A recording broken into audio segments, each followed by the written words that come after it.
Welcome to the ChangeMakers podcast, brought to you by City Current and powered by Lipscomb and Pitts Insurance.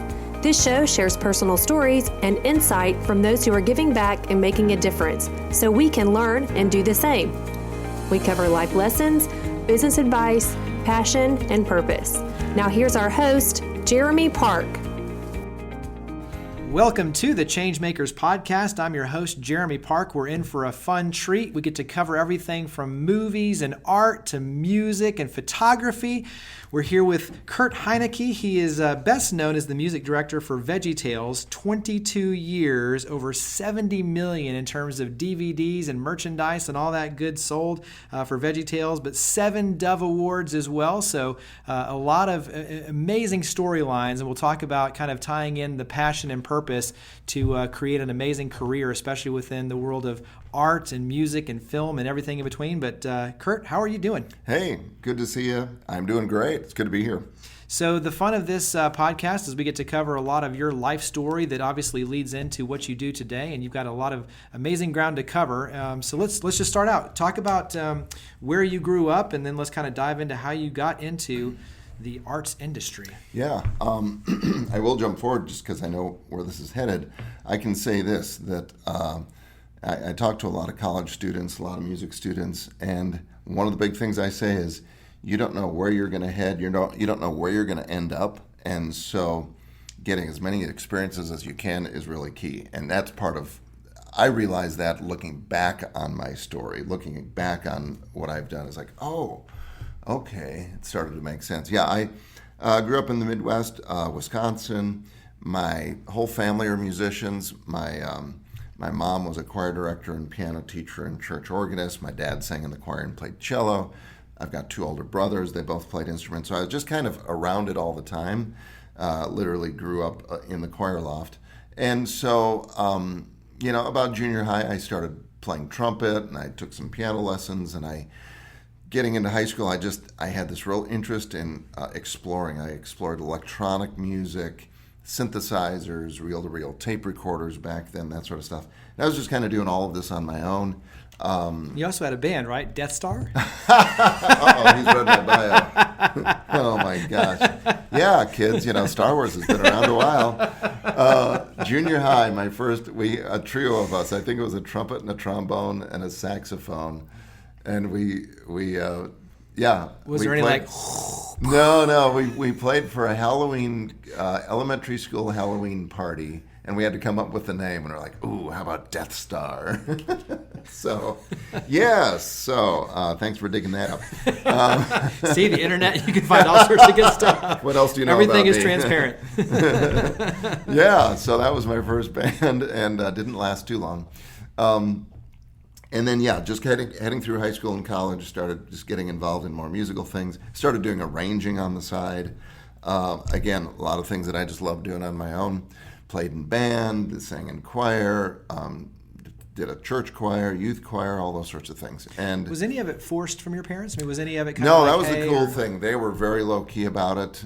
They did not force it at all, which I appreciated. And I've got 3 kids, all of them musicians, and I really intentionally tried to not force anything on them. Yeah. Now, at the same time, it was funny, a couple of years ago, because my one son is in college now, and as we were, 4 years ago, heading towards college, and, what do you want to do with college degrees and majors and stuff? And, he was like, well, I'm kind of interested in the sciences and astronomy and some other things, and he was throwing some things out, besides being a good musician. And the only thing I did is I pointed to the fact that, okay, if you step into a field of music, because of your training, you're going to have a big advantage over most of the other kids because you've been doing music for a dozen years. If you step into one of these sciences, simply because you haven't been studying it for years and years and years, you're going to be at the low end of the totem pole. And so it was just a reality. It wasn't like, oh, you should really do music, but just to help them understand those sorts of things. But yeah, I did not push it on my kids. What I did push, we did do music lessons, and we stuck with it. There were times that my youngest son wanted to quit early on, and I would bribe him. bribery worked. Hey. I do the same with our younger son in tennis. So hey, I'm a firm believer in that, because until they learn discipline and learn, or tennis. I played tennis too when I was young. It's like not until you get better do you go, oh, I've really got some skills here. This is fun. You're self-motivated. Before that, are you really wise and mature enough to make that decision for yourself if you want to quit or not? So I'd bribe him. Our teacher would play, games with him. She'd roll the dice. Okay. Oh, you rolled a 3. Okay, let's play this exercise 3 times. Oh, okay. It seemed random to him, and yet he accomplished everything he was supposed to in the lesson. Right. So I did not push it on them, and but they grew up in a musical environment, so it kind of came, I wouldn't say naturally, but it was just around them all the time. Sure. Yeah. Well, in the process of wanting to be with your parents, and I imagine the same with you, is when your parents are involved in something, you as a child want to be involved with that so that you can be with your parents. And so when it comes down to things like music, where you get a chance to sing with them, play with them, and do stuff just as family time, there is a piece of that you tend to enjoy as a child, but then obviously growing up you appreciate. Yes, exactly. Or you play little songs for your family, your parents, your grandparents, that sort of thing. And even some of those, at first, we would play at Christmas Eve. Okay, let's play a little song for everybody before you get your present. There was the bribery there. Right. But over time, it just became a tradition, and they just got used to it. And the amazing thing is, they're still in this. Or my youngest son, he's a senior in high school. He's still in a really good violin studio here in Nashville, and he's toured Europe. He's toured China. He's played on the stage. He's played on the Ryman stage with Amy Grant, Vince Gill, Michael W. Smith, and actually both my sons have, and they don't get nervous because they've been playing in front of people for 14 years now. Right. So you get that nervousness out of the way back there. And they still get some jitters, but it's nothing like somebody that's never done it before. And that was one of the big things. And I know we're veering off course, but hey, we got 45 minutes. Sure, exactly. It's the Suzuki method of teaching the string instruments. But one of the things they said is play as much in public as you can. And play for your parents, play for grandma, play, because it just gets them used to performing. Right. And you think about the typical music student says, I'm going to become a professional, performer. And they do two recitals in college, and that's their big performances, and they work half a year towards that recital. And it's almost like, is that really the best way to set somebody up for success? It's like, no, my kids have been playing all their lives. It's little things, it's little tiny steps that they achieve instead of one big goal in a year. So it's just I think it's a great way for them to learn life lessons about how to prepare for things and what it feels like to be in front of people and that sort of thing. Right, and there's certain improv elements of it, and you make a mistake, but you keep going and you pick right back up again, and you don't let anybody, because usually you're the only person that notices. The audience rarely notices. So little things like that only come about, to your point, by practice and playing in front of people. Yeah, you're absolutely right, and we talk about that too. When you're knocking yourself out about making a mistake, or, that didn't go as well. And you go, what? You got to realize the majority of the audience doesn't, 99% didn't hear that. Exactly. Yep. So let's go back to your career. So you have a chance to even travel to places like the Bahamas, and you're doing kind of teaching, but you're a music director. So let's talk about that kind of stage, and then leading into how you got involved with VeggieTales. Yeah. Well, one of my philosophies, I was always real practically minded. I remember in elementary school, my friends would be like, I want to be a football player. I want to be a professional. I'm like, really? There's no way that's going to happen. And so, just... So that was like the Death Star shooting down their dreams. So even with music, I was a trumpet player, and I was pretty decent. But realistically, I knew, I'm never going to make it as a studio player or a symphonic player. And so I decided pragmatically to go into music education, because I knew, I'm still going to get to play. I'm still going to get to do my arranging, but at least I'll have a steady job. So that's what I did. I went to college and got a music education degree. And that's where the Bahamas came in. My first job, I was 6 months. I was a general music teacher in the Bahamas. That's a rough gig, huh? It was rough. It was rough. The environment Did you even was wear great. shoes? No shirts, no shoes. That's okay. It was a difficult job because I was teaching 600 kids a week. Wow. And it really wasn't what my degree was cut out for. But I went snorkeling and scuba diving every week. I lived on the bay, and don't get me started. It was hard transitioning back to Chicago, though I love Chicago when I moved back. And then I became a band director, and then I got involved in a church doing church music. Mm-hmm. And it was at that church that the creators of VeggieTales were attending. And so they had heard my just what I was doing with music and arranging and performing over years. And they said, oh, we're going to start this. We've got this crazy idea of, create animated vegetables that don't have any limbs and don't have any clothes, but they're going to tell Bible stories. And it does sound like a wacky concept, and it was at the beginning. They pitched it to every label they could find in Nashville, and nobody took it. So the amazing story there is Phil Vischer, who's was one of the co-founders, along with Mike Naraki, of VeggieTales. Phil Vischer is Bob the Tomato. He was in a community group, a Bible study at our church. And, he just kept talking about this dream, and it wasn't panning out. And one of the leaders in his community group said, look, I'm gonna take out several tens of thousands of dollars from my retirement savings, and you need to do something with this. I want you to go and do this dream of yours. And that's how we created the first Where's God When I'm Scared, the first VeggieTales video. It was a $60,000 budget. And because of that, then somebody saw it and picked it up. And I think the lesson out of that is sometimes you can't wait until somebody discovers you or, gives you the money, gives you the backing. Well, that's kind of what happened here. But the point is, he didn't get signed first. He went for his dream, mm-hmm. Somebody else saw the passion there and helped finance it. And then it got picked up after that. And that happens a lot of times if you go, oh, I'm a musician, I'm going to move to Nashville and get discovered. No, actually the way it works is you need to be firmly implanted in your area, wherever you are.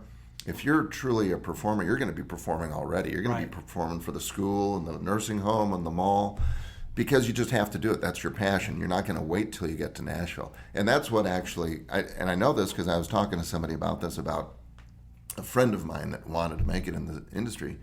And he was saying, female singers are a dime a dozen. I need to see the one that stands out, that already has a following. And in today's world, we've got YouTube, we've got the internet.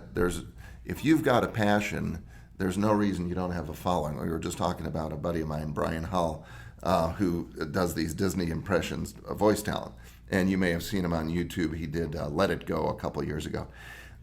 And this is an amazing little story. That was his passion. He had been doing voices since he was 13. And there was a competition, do Let It Go karaoke version, the best one gets $100. And he's like, I have no money right now. I'd love to get that DVD because I like that movie. I'm going to enter the contest. So he did these voice impressions. And it exploded on YouTube. He got 30 million views. He got the attention of Disney. I mean, they literally called him and said, hey, we want you to come in and we want to talk to you. And it wasn't a business plan. It was just his own passion. Mm-hmm. He just did it because he wanted to. And then he got discovered. And so for me, I've always been passionate about just all kinds of music, variety, arranging, sequencing, singing, playing. And I think it was that the founders of VeggieTales saw. Plus, frankly, they didn't have the money to go to Nashville and get a big budget producer. So they said, hey, Kurt, would you like to help us out? And I said, yeah, this sounds really interesting. I mean, none of us had a clue what was going to happen with it. But I could see from Phil's leadership, he just cast this vision. And again, he had this passion. I was like, there is nothing that's going to stop this guy. Yep. And that's exactly right.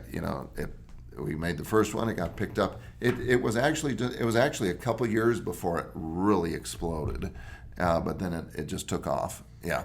Well, I think it's important for all the listeners, regardless of age, just like you said, you create your destiny, you create your opportunities. You have to go out, and especially with today's day and age, like you're talking about with technology, there's no reason to say, okay, well, the opportunity is going to come to me. I've got to go. And the reality too is when you talk about things and you're passionate about it and you start putting that out there, Ben Neptune, who is the guy that from Buried Life, he always talks about to follow your dreams, you got to put your dreams out there. You got to tell people. And eventually when they see the passion, good things are going to happen and step up, and that's where the opportunities really start to come about. So I think that's a great lesson in terms of, one, not being afraid to go and tell people what your passion and what your dream is. Two, though, is going out and creating it yourself and not waiting for the opportunity, because that's where the real magic happens. Talk about from your instance, though, because when you talk about being a music director and especially working with TV shows and film, there's a lot of creativity to it, yes. There's also a lot of science to it. I mean, to be able to match up and the emotion and the education component, there's a lot of things that I think people just, you take it for granted, but it's like, that's not an easy gig necessarily to be able to do it the right way.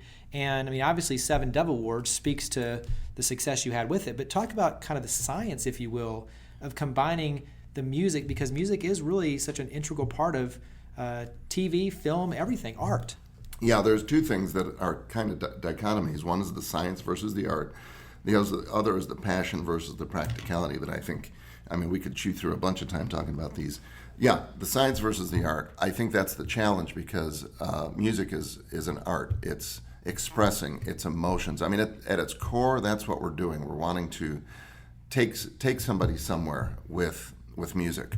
You hear music everywhere, in the elevator, in the background. Every movie has music telling you, helping you, okay, what is the emotion I'm supposed to feel here?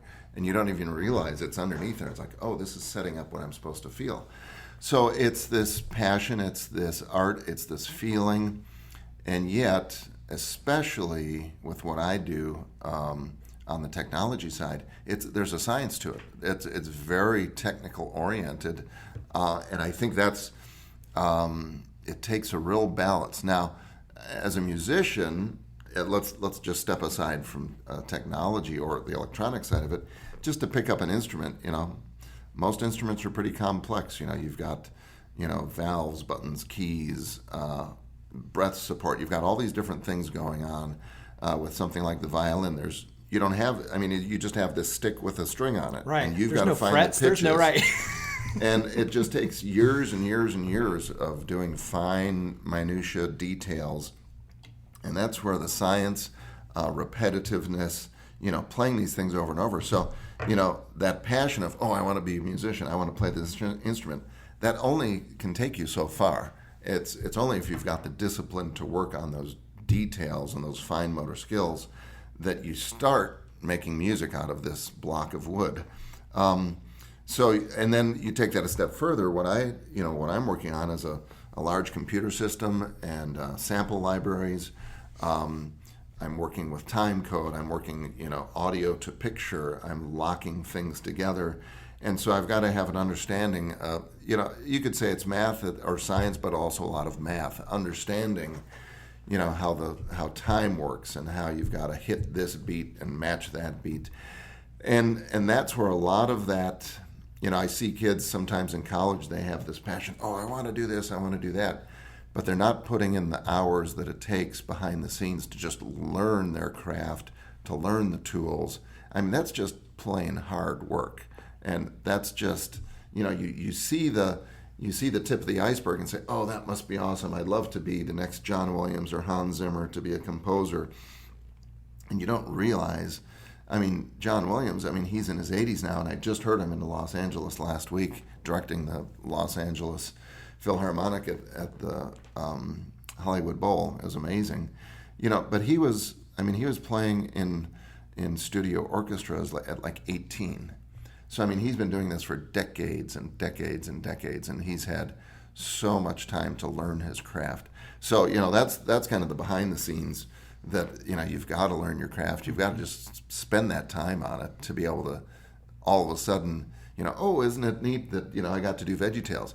Well, yeah, it was. It's incredible. It was wonderful. But, I started my musical journey in junior high, right? To get to that point. Right. And I was honing all my skills, not only as a trumpet player, but as a keyboardist and then as a synthesist and working on electronic music and recording. And especially in today's world, this applies to musicians, but it probably applies to all of us out here in whatever field. You've got to wear a lot of hats, I know one of the best trumpet players here in Nashville, incredible guy. But it's hard to be just a professional trumpet player. You know, he looks for side jobs too. And so, you know, I'm a musician, I'm an educator, I'm a composer, I'm a photographer, and all of those at some point or another pay some bills. And so you've got to be able to be flexible and learn multiple skills, you know. And so many of us in today's world where it's, you know, we're working on our own, we're freelancing, we're working out of our house. You've got to be able to do multiple tasks and, know how the computer works and the internet and run your own business and all those sorts of things. And it can be daunting. And it's, I lament, we can probably all lament the days of, at least I think of my dad, my parents. You know, he had a 9-to-5 job. He came home and he was done for the day, and he worked in the same business for 25 years, at least, retired from that.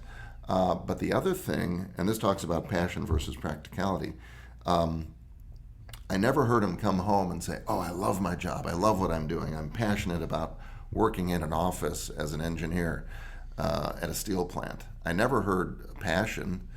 I heard discipline. I saw discipline. I saw, you know, I'm supporting my family. Where I saw his passion was he was a tennis player, and so we would play tennis together. He sang in the choir. We loved to go camping as a family. Those were his passions. Mm-hmm. I think his job was to support his passions. And I literally just read this a week or two ago.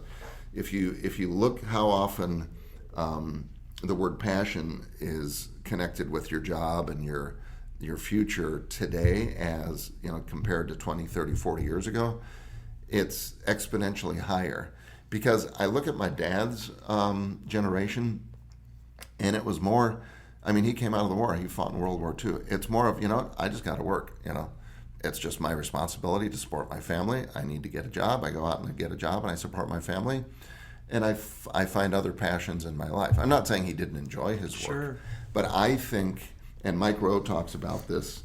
I'm a big fan of Mike Rowe. And he actually has a quote. Let's see if actually I've got it here. Brought some papers along. This is Mike Rowe speaking. He said, stop looking for the right career and start looking for a job, any job. Forget about what you like. Focus on what's available. Get yourself hired. Show up early. Stay late. Volunteer for the grunt work. Become indispensable. You can always quit later and be no worse off than you are today. But don't waste another year looking for a career that doesn't exist. And most of all, stop worrying about your happiness. Happiness does not come from a job. It comes from knowing what you truly value and behaving in a way that's consistent with those beliefs. So, and then he goes on and talks about a story of meeting a guy that runs a sewage company, you know, and Mike said, and he's very successful. Mike said, how did you find this job? And he said, well, I found a task that needed to be done. Mm-hmm. I learned how to do it, and then I learned to love it. You know, he basically went the opposite direction. Right. Of, you know, I meet a lot of creatives, I meet a lot of, you know, musicians, but also actors, actresses, people that are creative. And often it's, I feel like I need to do this. I just need to act. I need to, and they need to, sometimes I feel like saying, you need to step back and say, is there a need for that job? What does the world need right now? You know, and studies are showing we need less college degrees and more trade jobs. I mean, I was getting my trailer fixed, and I took it to a hitch guy, and he's like, boy, if you knew somebody that's steady and dependable, I hired him on the spot. I either can't find people that are trained in this, right, or the ones that I'm willing to train don't have the discipline to follow through with the job. And he's just begging for people. You know, I'm going, boy, how many of us, you know, come out in debt with our college degree and then lament the fact that we can't find a job, and there's jobs, you know, waiting to be found if you just go, okay, you know what, maybe I need to refocus and get a trade degree. I'll learn to fix an air conditioner or whatever that is. Absolutely. And then you can still follow your passion. Right, because you have the free time like on the tennis with your dad. Yeah, you're making good money, and you go, okay, I'm going to continue to follow my passion. And what's not to say in 5 or 10 years, you've saved up the money from this well-paying but boring job, you know, if that's the case, and you go, okay, I'm going to really try to make it go with this passion of mine. Well, and I think that it's where does the sacrifice fall, right? So on every end, there's sacrifice. And in one regards, like with your father, he's sacrificing on one side to have the full-time job, the stability, to then go and have the freedom to enjoy the family time, playing tennis, doing the music and the things that he enjoyed. So the sacrifice was over here where it may not have been his passion necessarily with the job, but that job fueled his ability to have the passion and do the stuff he wanted to do. On the other side of the spectrum, though, like in your case, and I fall victim of this myself, and my wife is always the first to point out, well, you do it to yourself, is when you love what you do, you don't ever look at a watch. So in other words, the sacrifices then come in where you basically have it as a responsibility, and to your point, you're doing it around the clock, you're doing a lot of different things, and so the sacrifice comes in. You may love what you do, but that then takes over your life, where then your passion becomes smaller increments that you can take advantage of. And I think that's important for people to understand too, is it's not that you get to necessarily have your cake and eat it too. You have to decide, where does the sacrifice fall, and what am I willing to sacrifice to ultimately be happy with myself, my family, and where I want to go with my career. Yeah, the big challenge for me was I was full-time as a music director and as a church musician, and then at VeggieTales Big Idea for most of my career up until about 8 years ago. And, I really enjoyed that steady income, the 401k, the insurance, the benefits, blah, blah, blah. And then I didn't have a choice, but I became a freelance musician. Still continued to work with Big Idea and VeggieTales, and then after that, I'm doing a lot of other things here in Nashville now. And I love it. I love being a freelancer because, I can come up here and do this today. Right. I couldn't have done this if I'm a 9 to 5. I was in Los Angeles last week. I could do that because I'm my own boss. But what you allude to is, yes, I don't stop working. It's like, it's after dinner. Oh, I'm going to go back up to my studio, which is upstairs in my house, and I'm going to do some more work. And I don't have that steady, 401k and all those sorts of things. And so people ask me, well, do you want to step back into the full time and that sort of thing? And I don't think I could, because there's so many benefits to not doing that, and yet I miss elements of that. Right, Why right. can't I have them both? Right.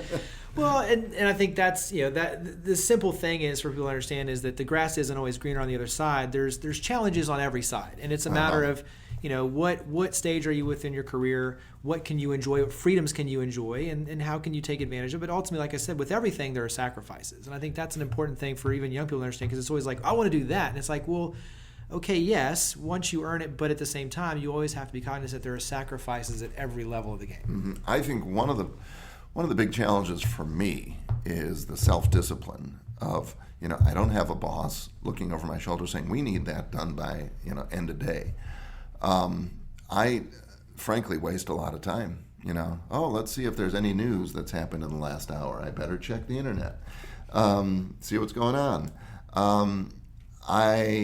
And that's where I can lose a lot of time. Now, some people, and I get this, some people say, and I agree, you're a creative. I can't sit and write for 8 hours. It's just impossible. I have to step away and clear my head and kind of get fresh ideas, So I try to vary it up. But at the same time, I know that I could be more efficient with my time. That's not inherent. That's not because I'm working at home. That's just the balance of who I am with working at home. So that's one thing I wish I was better at. How do you have a check system? Say, okay, my buddy's going to check in on me, and I have to have this done. You pretend to be the boss today and yell at me if I'm not finished. I don't know how that works. But yeah, that's to be self-disciplined, right. And I'm trying to get better with that. I have a stopwatch. I keep track of how much. How long it takes me to write a cue or write a certain amount of music, so I can kind of gauge, how long a project will take and how much time per day I'm working on something versus working on something else. I think that's the other challenge is, I'm not just sitting writing music, but, I've got to send out some invoices. I've got to make some contacts. I've got to make the plane flight reservation for my trip. You're doing the business management too. I'm not, I suppose I could, hire an assistant to help with that, but then I wouldn't be able to keep them busy enough. So yeah, that's the challenge to it. And I find the mornings are the best time. If I get a couple hours of really good writing done in the morning before things start happening and piling up and distractions. So that's early in the morning and late at night. Sometimes I get my best work done. That's usually creative, so that's when those juices are flowing the most. Yeah, you're right. So switch gears a little bit to talk about photography, because obviously this is a whole other side. It ties in obviously to the creativity, but talk about the things that you enjoy covering. What do you look for? Just share a little bit about your photography. Yeah, I've always had an interest in photography, and always just had fun doing it. And it was probably 10 or 12 years ago that there was just a little bit of me that was kind of thinking about, I was full-time at VeggieTales at the time, and I wasn't sure, where that was going to head down the road. And it was a let's see, how would you say it? I was in the office every day, knew exactly what I needed to do. So I was looking for something else to kind of stir up a little bit of passion and excitement. So I decided, I'm really going to pursue this photography more seriously. I took an online course. I started reading a ton of books. I've got a bookshelf full of photography books. That was the thing I was going to say before, when people these days, compared to when I was growing up, back when I grew up, there's no excuse not to learn a skill or a trade, because you've got the internet, you've got YouTube. Anything you need to learn about photography, if you're disciplined enough, you can learn it on YouTube. Absolutely. Everything's out there. I coached all my kids' soccer by YouTube videos. Yeah. So I read every book I could on photography, and then I realized, okay, I've reached a certain point, and I need to go beyond that. And I found a guy here in Franklin who was a wedding photographer, and I took him out to lunch, and I said, look, I'm ready to take the next step. I'd love to help you out in any way I can. Whether it's pay, whether it's not pay, I don't know what that means, but I felt like I needed an apprenticeship, just to have somebody looking over my shoulder and helping me. And he said, boy, my wedding photography business is growing. I could really use a second shooter. Let me hire you. And so I started shooting with him. And that was some of the hardest days, because, I'm making $25 an hour shooting for 8 hours, an outdoor wedding in June in Nashville, Tennessee. I mean, your sweat stains. And this is after you've already achieved success with VeggieTales. Yes. And so, I think this is a great lesson, too, is not being afraid to kind of go backward to restart a new passion. Yes. And I'll finish the sweat stain story. Do I really need to? Go ahead. Yeah, we're Andrew's on mic. saying no, don't. No, it was so sweaty. I'd have salt stains on my armpits from the sweat. And you're exactly right. It's like, why do you put yourself through that? Because it was very challenging, and I felt like, okay. But now at the other side of that, I did that for a couple of years, and then I started being the lead photographer for weddings. And now I photograph not as intensely with weddings, but I do a ton of local events, concerts, live events. I'm the primary photographer for the Nashville Symphony now. I shoot a lot of artists in the area. And if I hadn't done the wedding stuff, I feel like, boy, learning to shoot a wedding, I feel like I can do just about anything. Yeah, live events are tough. Yeah. So I think it was kind of a self-discipline, knowing that, okay, I've got to get through this. And there were, I can remember, especially when I was lead photographer, being so nervous heading into the photography job. Like, what am I doing? I'm there. This is the biggest day of their lives, and they're counting on me to capture it. And I was very nervous. And I think there's part of my background, just seeing my parents, my brothers, the discipline side. It's like knowing I just need to push through this. My wife and I talk about this, because she talks about a story in high school. She was in, I forgot what it was, Grease or one of the musicals, and she was one of the dancing girls, and she just got really nervous, and she backed out, and she quit, and her parents kind of let her quit, and to this day she regrets it, because she didn't push through that nervousness and see the joy of the accomplishment. And I think that's an important lesson. It's like, and I've tried to teach that to my kids. It's like, you know what? Let's just get through this and look at the positives on the other side. So yeah, with photography, that's what I did. I just kind of like, okay, I've committed. I need to do this. I'm not going to back out. Yeah. And yeah, looking back, it's like, boy, that was tough work. And on the other side of it, though, now I'm thankful that I did it, because it just gives me a peace of mind stepping into a situation to go, okay, I've been here before, I can handle this.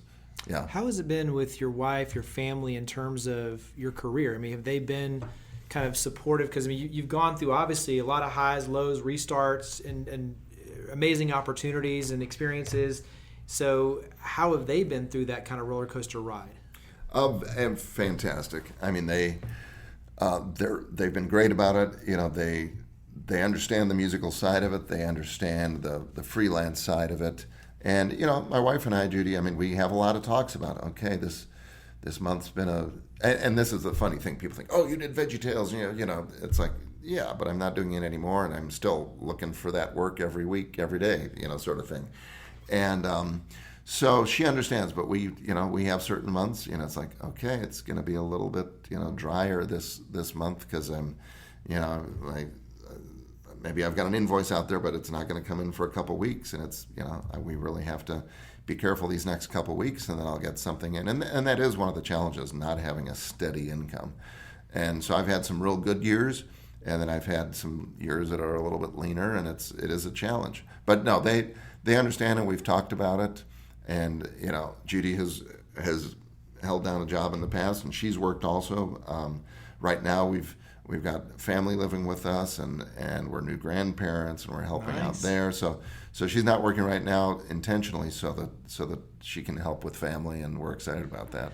Well, I think going back to even whether it's tennis, the entertainment industry, once again you think, oh, well, tennis pro, you make all this money, and it's like only if you're in the top, you know, really top 20, top 50 at best are you really making money. Same thing in the entertainment industry. You think broadly, oh, everybody's making these millions of dollars, and it's like, you might have a good year, but for the most part, to your point, once the project's over, you've got to still continually find work. And so it's it's the challenge where everybody kind of wants to work in that industry, but at the same time, you kind of have to know what you're dealing with and be willing to go through the ups and the downs and the highs and the lows. Yeah, definitely. And I think if there's one thing I, you know, going back and go, oh, I wish I had done more of that, is, you know, in the good years, I wish I had been aggressively setting aside more money. Yeah, I mean, I had the 401k and had savings, and that was great, and that's going to really help in retirement. But, you know, even more recently, after VeggieTales, I had a couple really good years, and I'm like, boy, I wish I had, you know, maybe bought two fewer good camera lenses and socked away a couple more $1,000s for retirement. You know, because then you get to the lean years and like, what was I thinking? But actually, I look at that, I say that a little bit jokingly, because I firmly believe that it's important to invest in your career also. I mean, one of the first things I did, one of my first photography jobs, I went out and I bought, you know, the top of the line Nikon 70 to 200 2.8 lens, because that was the standard in the industry, and that kind of tells you when you walk in the door, oh, he must be serious because he's got a serious lens. And it was a good lens, and it did the job, but it also kind of said, no, I'm taking this seriously. Right. Yeah, absolutely. So before we do a kind of a lightning round of just short answers, obviously throughout this whole thing, you've given a lot of great advice and tips, but give us maybe one bit of either a favorite quote, favorite bit of advice, something that obviously is something that you do a lot of speaking yourself, but something that you encourage, especially for the entrepreneurs, for the young professionals who do want to follow their dreams, who do want to, you know, do something special with their career. What advice would you give them? Actually, it's funny you ask. I have exactly, this is something that I share with college students. And this is one of those things I've kind of gleaned from my own life after doing this for a couple decades. I call it my 3 C's to success, because it's easy to remember. It's craft, character, and connections.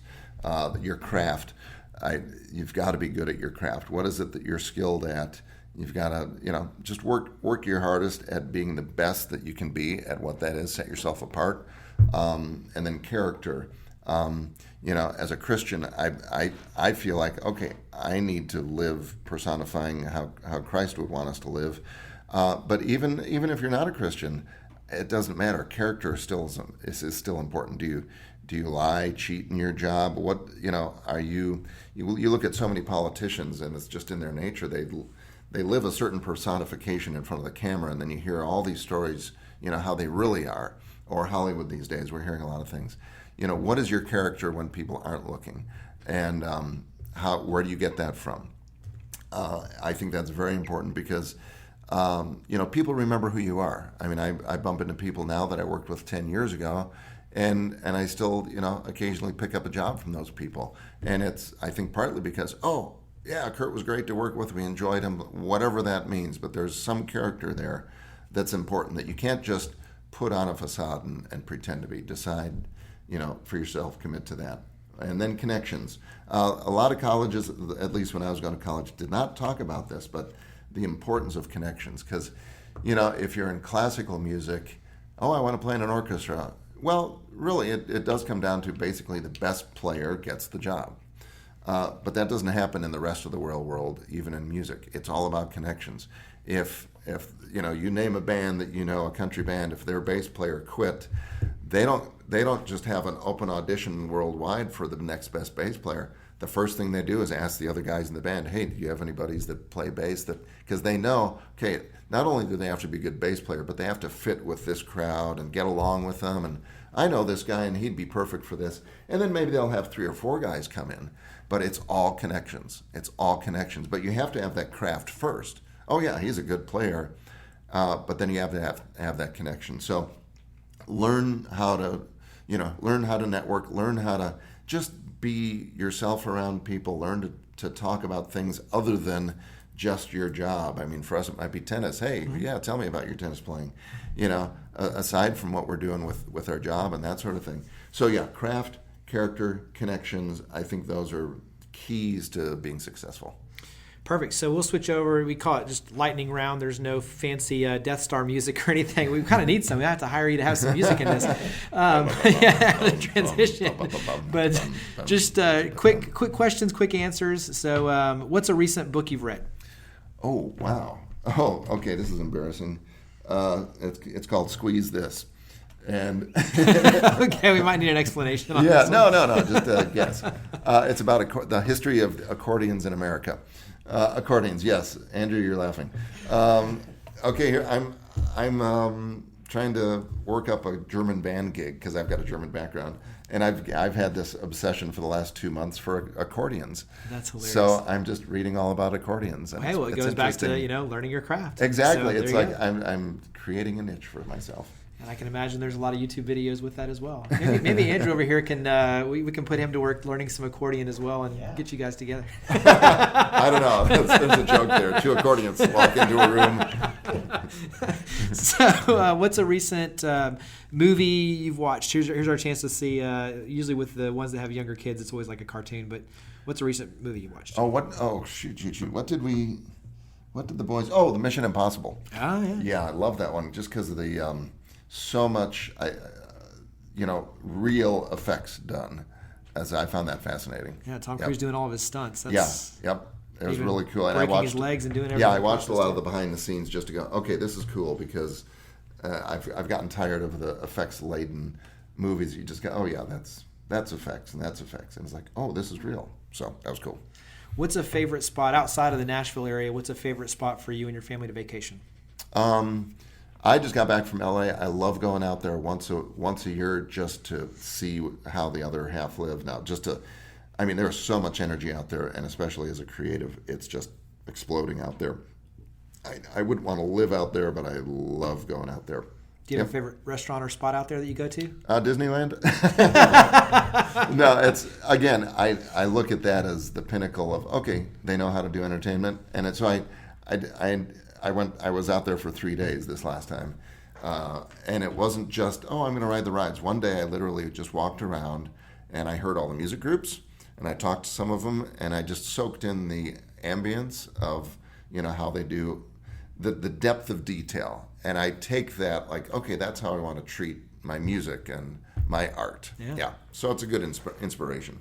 Where do you like to take people who are new to Nashville, who are coming in to visit? Where's a special spot for you to take them? Well, in Franklin, downtown Franklin, we go to Gray's on Main, get some good food, or, if they're interested in the Civil War, there's some, awesome Civil War historical sites around. I'll give them a little driving tour. And then, I had some friends in town last month, and we went down on Broadway and just heard heard all the live music and the honky tonks. I mean, that's something you got to experience if you haven't done that before. Nobody else has that. Probably a lot of bachelorette parties too. Oh yeah, you see a lot of bachelorette parties. Yes. What on your end is a family tradition, and it can be with your family and wife and kids, or it can be with your parents. Or what's a family tradition that is something special to you? Christmas is by far our best family holiday. I've got so many memories of Christmas. A lot of music involved, but no, just the family together, the decorations, the music, just the feelings that you get, the warmth that is in around you, created by the spirit of Christmas and the true message of Christmas that you don't get the rest of the year. And then as we kind of wrap up, when you look at, obviously you're creating your legacy every single day, but what do you hope when your career is kind of over and you take the neave chapter, so to speak? What do you hope that people say about you? I want to be able to finish good, finish well, just leave a legacy for my family. Now, having a grandson now, all of a sudden it changes your perspective. It's like, whoa, wow, because I think of my grandparents, and now I am a grandparent. So just, leaving a good legacy, leaving, I guess, a heritage that my kids and my grandkids can be proud of, but also, hopefully leaving them in a place that, give back some, and just, especially with my kids, leaving them with a lot of life lessons, a lot of good talks about how to handle things and those sorts of things. Usually I end it there, but I'm just curious from the VeggieTales side, because there are so many great lessons within those. I'm not going to ask you to pick a favorite episode or anything, but give me something out of that stands out from your experience of an episode, or a certain song or something that you worked on that stands out as an important piece for you, kind of within that legacy, if you will. Okay, yeah. Well, we episode 6 was the Madam Blueberry, and it was all about thankfulness. And there was this song in it, the thankfulness song. I thank God for this day, and it just goes through everything that she was thankful for. And I literally just last week got a message on Facebook from a lady who never met her before. She just said, "I just have to thank you. As a mother, I grew up, I was your demographic. I grew up on VeggieTales. I memorized the thankfulness song. And now I've got 2 kids, and there are days that I just can barely hold it together. I'm stressed, I'm frantic, I'm frazzled, and I find myself singing that song, and it reminds me that there's always something to be thankful for, and if I can be thankful for something, it's going to help change my mood." And she just said, "Thanks for that song." I didn't realize as a child that I learned it as a child to use it as an adult. I was like, wow. I mean, that's the legacy that VeggieTales has created, and I'm thankful for that. And yeah, I'll never forget that. I mean, I have college kids going, "You were my childhood, Right. Thank you." And so it's neat to know that legacy will carry on, because people grew up on it. They're not going to forget it. Absolutely. So how do we get in touch? Website, social media? How do we stay in touch? Yeah, my address. Website is khstudios, plural, .biz, B-I-Z, khstudios.biz. Kurt Heinecke, yep, I'm on Facebook, and I'm here in Nashville. Well, Kurt, you are a change maker, and we greatly appreciate you coming on the show and sharing all of your advice and wisdom and experience and amazing stories. So thanks for all you're doing for coming on. Hey, thank you. This was a pleasure.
Thank you for listening to the ChangeMakers podcast, produced by City Current and powered by Lipscomb & Pitts Insurance. To learn more about our guests and to share your stories of others leading by example, visit us online at citycurrent.com. Connect with us online using @CityCurrent or follow the conversation using the hashtag ChangeMakers. Now, think big, start small, and act now. Be a change maker.